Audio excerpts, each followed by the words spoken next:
कि बेटा वो दूल्हा भाई आएंगे, जीजा जी चोरी करिए चोरी। क्या तालीम तुम्हारे मजहब में, हमारे मजहब में दी जा रही है, चोरी करियो। और तुम कितने सीधे हो भोले, कोई बड़ा आदमी नहीं डांटता, तक किसी ने रोका ही नहीं, सांप चुर गई खुश हो रहे हैं कितने। अब वो उस चोर से डिमांड पूछी जा रही है, थाने को फोन क्यों नहीं किया, पकड़वा दो, सजा दो, बारात आएगी टूटी फूटी आएगी। चोर से डिमांड पूछी जा रही है, बताओ क्या डिमांड है तुम्हारी। उसने कहा 8,000 मांगे, उसने 8 या 10 मांगे 10, चलो 10,000 मांग ली। दूल्हा मियां कुछ कम कर रहे हैं, अब साहब बोली चल रही है, बोली वो कह रहे साहब 7 ले लो, 8 ले लो, 8 ले लो, 8 का नहीं इतने ही, वो भी नीचे नहीं उतर रहे हैं, जैसे उसके बाप कमा ले। बिक्री चल रही है, कोई टोकता ही नहीं, कोई बोलता ही नहीं। तुम्हारा मजहब कितना पाकीज़ा, कितना सच्चा। मगर यहां पे क्या चल रहा, बोली चल रही है दूल्हा मियां के जूतों पे, चोरी के माल पे, सबके सामने चोरी की चोरी और ऊपर से सीना जोरी। एक बूढ़े मियां आए, बुजुर्ग आए, बोले क्या बात है, बोले ऐसे, बोले ऐसा करो 9,000 में निपटाओ बेटा। ये बूढ़े मियां का फैसला। अगर मदरसे में छोटे होते तो इन्हें भी भूत बना दिया था, डंडे मारते मारते। पूछा गया का 9,000 में निपटाओ, और ऊपर से जुमला क्या बोले ना दूल्हा मियां से, अरे बोले दो, ये तो बच्चों का हक है, दे दो दो। इनसे ये पूछो चोर और चोरनी का हक जानते हो क्या, तुमने कह तो दिया, क्या हक है, कहां है तुम्हारा इल्म, कहां है तुम्हारी तालीम। कोई बोलने वाला ही नहीं, कोई पूछने वाला ही नहीं, बच्चों को चोर बना रहा है। यहीं से शुरू हो रहा, यहीं से। इतने में दूल्हा मियां के अब्बा आ गए, बोले क्या बात है, बोले साहब ऐसे ऐसे बात है, 9,000 में हमने फैसला कर। बोले नो नहीं, मेरे बेटे की शादी, खुशी का दिन है आज, पूरे के पूरे 10 निकाल के दे दे, 1 रुपया भी कम नहीं करूंगा, खुशी का दिन है। चले गए, दे दिए 10। किसे, चोरों को, डकैतों को। दुल्हन को लेके कार में बैठे बच्चों ने कार घेर ली। तुमने थाने को फोन किया कि उग्रवादियों ने कार घेर ली। इनकी भी डिमांड 8 और 10 पे अटक गई।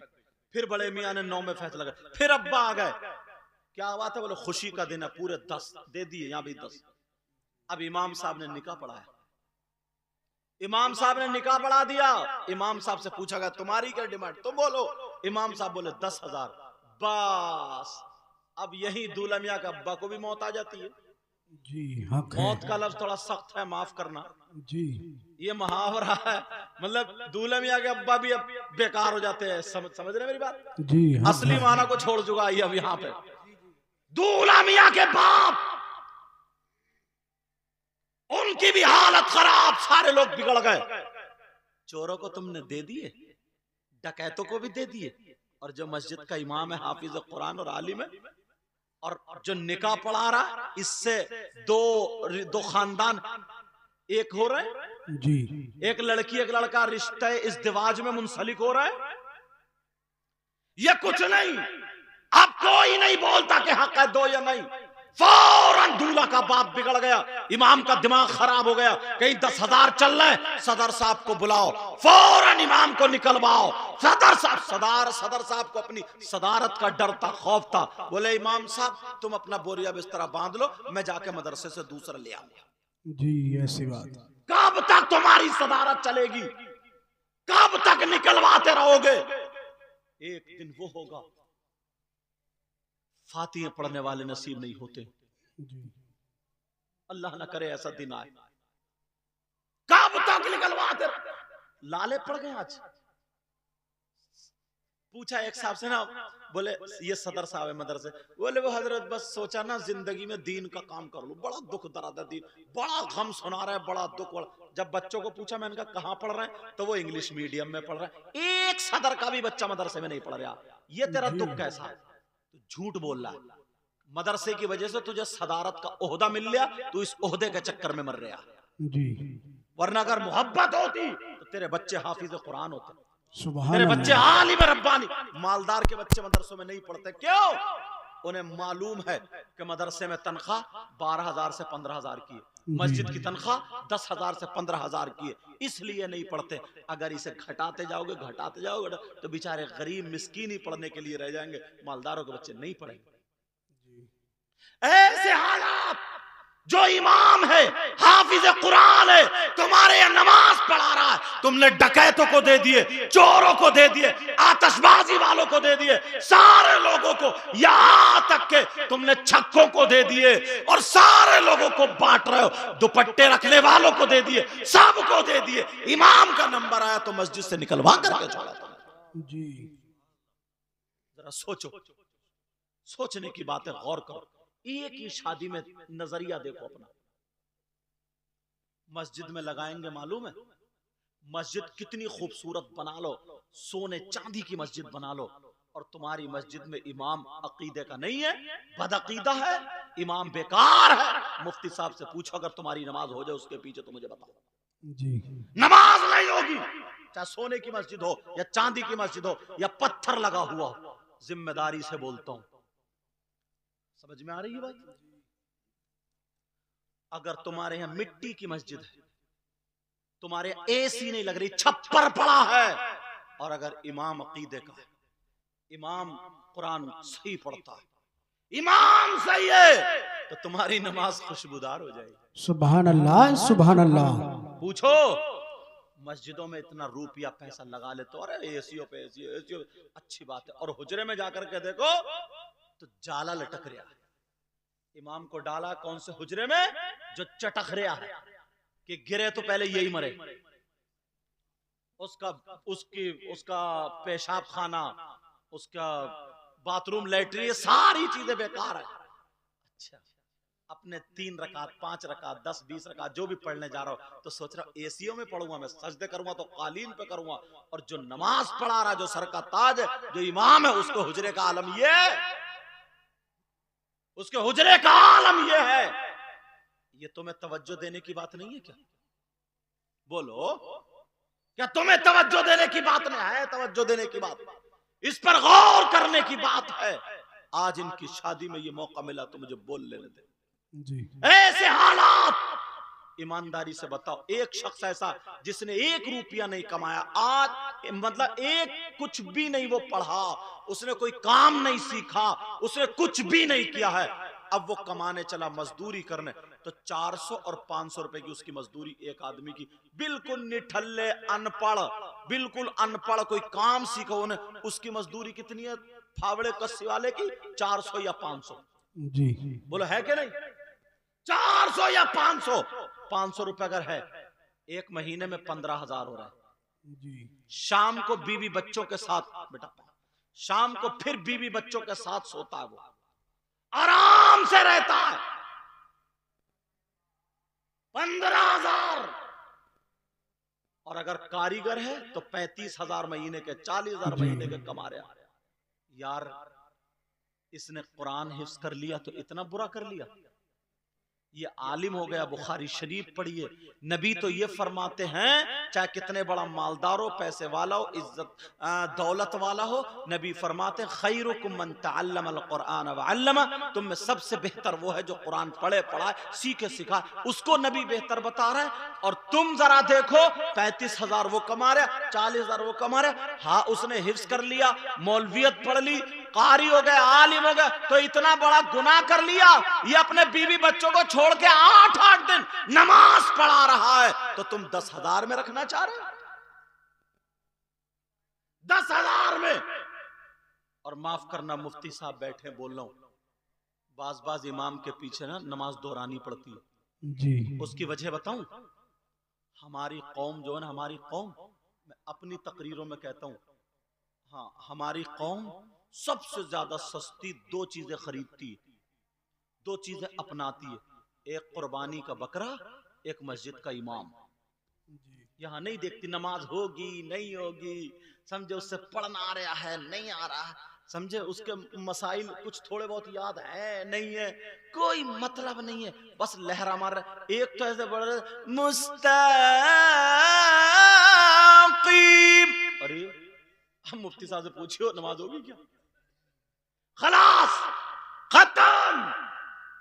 और तुम झूम रहे हो, यार बड़ी प्यारी आवाज है, बड़ी प्यारी। तुम्हें क्या पता किसके खेत में किधर को पानी कट के जा रहा है, क्यों? तुम्हें सस्ता मिल जाए, 8,000 का मिल जाए, 10,000 का मिल जाए, और खुश होते हैं हमें यार अब के इमाम सस्ता आया, वो सस्ता बढ़िया है। और वो कुर्बानी का बकरा ना बिल्कुल मरा खुरा, पोंक चल रही है उसकी पोंक, दस्त चल रहा है उसके दस्त, बेचारे को 3-3 दिन भूखा रखा गया, और जैसे कुर्बानी का बरसीन उसके मुंह में ठूसा जा रहा तो पोंक नहीं चलेगी। बच्चे गले में रस्सी डाल के मोहल्ले में घुमाए फिर रहे हैं, बोलो कुर्बानी होगी, आगे को खींच रहा है, वो पीछे को गिर रहा, टांगे लड़खड़ा रही हैं जैसे इसकी बीपी हाई हो गई हो। चेकअप कराया जाता, कोई कल अच्छी नहीं निकलेगी इसकी। ये लाएगा कुर्बानी साहब, कितने का? बोले 4,500 की बकरी लाया हूं साहब, अब के कुर्बानी होगी, बकरी लाया मरी खुरी। कुर्बानी तो हो जाएगी अगर कुर्बानगाह तक जा रही है तो, लेकिन मैं जहां बोल रहा हूं वो समझो आप,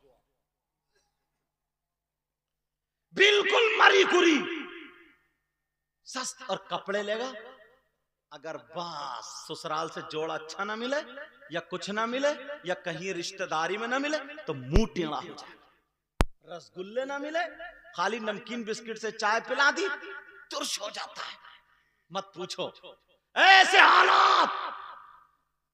तुम्हारे इलाके के जो भी आलिम हो, अगर मस्जिद में इमाम रखना तो उनको लेके जाओ, उस इमाम साहब को, और उनके पास लेके जाओ, हजरत हम अपनी मस्जिद में इनको इमाम बनाना चाह रहे हैं, आप इनको चेक कर लीजिए, जो पूछना पूछ लीजिए, देख लीजिए ये हमारी मस्जिद के लायक, हम नमाज इनके पीछे पढ़े, मस्जिद के लायक हैं कि नहीं है। तुम इतना काम नहीं कर सकते हो? जी। अपना घर बनवाते हो तो इंजीनियर से जाके मशवरा लेते हो कि साहब जीना कहां रखूं मैं? एक घर बनवा रहा, गाड़ी खरीदता तो पहले मैकेनिक को देखता कि जरा इसके इंजन पे नजर मार लिए, और इमाम अपनी मर्जी से रख रहा हो, तुम्हें क्या पता कहां लहरा मार रहा है ये, तुम्हें क्या पता ये कहां जा रहा है, तुम्हें क्या पता इसका अकीदा अच्छा है कि नहीं है। तुम्हारे इलाके के जो मुफ्ती साहब हो उनके पास ले जाओ, और ले जाकर को हजरत हम इनको रखे, भरपूर इतने पैसे दो ताकि उनकी नियत इधर उधर खराब ना हो। जी। 8,000 रुपए देते, खर्चा पूरा नहीं होता, वो तावीज करने बैठ जाता। अब उससे तावीज आता नहीं है, उधार लिए थे जो गिन के दे रहे। देना भी सुन्नत है, लेना भी सुन्नत है, मगर दोनों देना ना। तो रख दो आराम से बेटा, देना भी सुन्नत है, लेना भी सुन्नत है, मगर तरीका सुन्नत नहीं है। तरीका भी सुन्नत अपनाओ, देखने सुनने वालों को भी डिस्टर्ब ना हो, पढ़ने वाले को भी डिस्टर्ब ना हो, समझे, इस अंदाज से दे जाओ, समझे, दोनों। हालांकि हुजूर सल्लल्लाहु अलैहि वसल्लम ने भी चादर पेश की, समझ रहे। पहले जैसे लोग गड्डी उछालते थे, थूक लगाए, और ऐसे करके जैसे नाचने वालों के ऊपर बाजेदारों पे ऐसे करके लुटाते थे, अब वो शायरों पे लुटा रहे हैं, 30 की आवाज और निकल रही है जी। लेकिन सुनो, मैं जो बता रहा था वहीं पे पहुंचो। अब वो क्या करने लगता है, 6,000 में उसका तो खर्चा होगा नहीं, 8,000 तावीज करने बैठ गया। वो किताब खरीद के लाया शमा शमिस्तान रजा, या कोई और किताब खरीद के लाया, अब वो इतना पढ़ा हुआ भी नहीं है। अब आया, अब बोले हाँ तावीज करता हूं, लड़के उसके पीछे घूम रहे हैं। साहब कौन सा तावीज लड़कों को चाहिए हो तुम खुद समझते हो, बोलना जरूरी नहीं है। अब वो उल्टे सीधे काम करने लगा।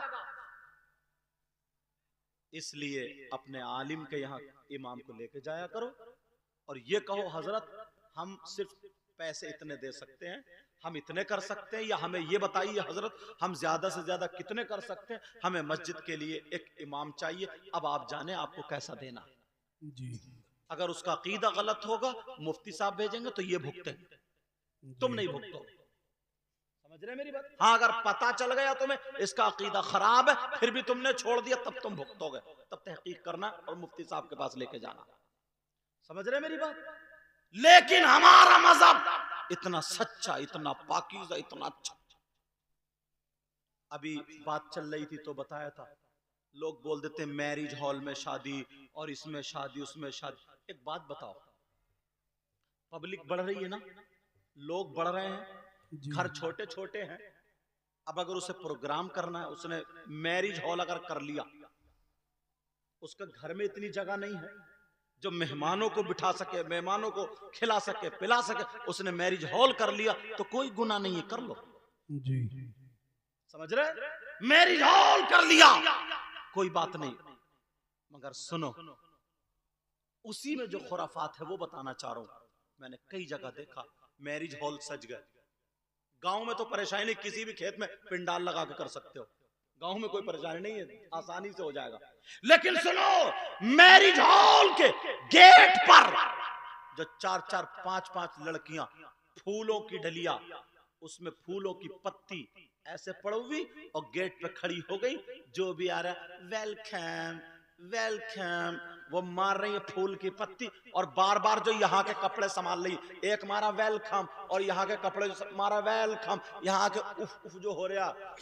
इतने नादान तो तुम हो नहीं, हंसने की बात नहीं है।